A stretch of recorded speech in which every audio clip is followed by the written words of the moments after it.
కోట్లాది మంది భక్తుల గుండెల్లో గుణపం దింపారు మాజీ ముఖ్యమంత్రి వైఎస్ జగన్మోహన్ రెడ్డి. ఆయన చిన్నాన్న వైవి సుబ్బారెడ్డి 2019 నుంచి 2024 వరకు టీటీడీ లడ్డు ప్రసాదాల తయారీకి రసాయనాలతో కూడిన నెయ్యిని సరఫరా చేయడానికి సహకరించి భక్తుల మనోభావాలు, ఆరోగ్యంతో ఆటలాడుకున్నారు. 250 కోట్ల రూపాయల దేవుడి డబ్బును కొల్లగొట్టడమే కాకుండా నాణ్యత లేని నెయ్యితో 68 లక్షల లడ్డూలు తయారు చేయించి వాటినే మహాప్రసాదంగా పంపిణీ చేశారు.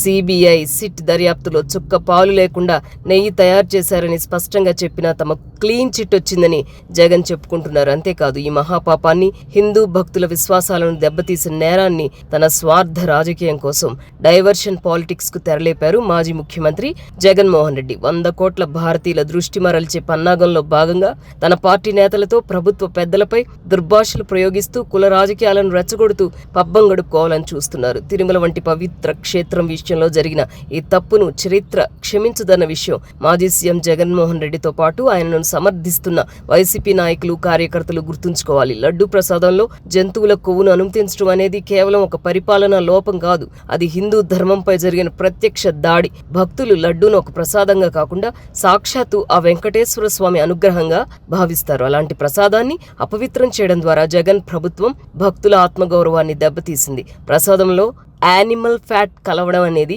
యాదృచ్ఛికం కాదు, అది మీ హయాంలో జరిగిన వ్యవస్థీకృత నేరం. దేశవ్యాప్తంగా ఉన్న హిందువులు ఈ విషయాన్ని ఎప్పటికీ మర్చిపోరు. ప్రతి ఒక్కరూ దీనికి జవాబు కోరుతున్నారు.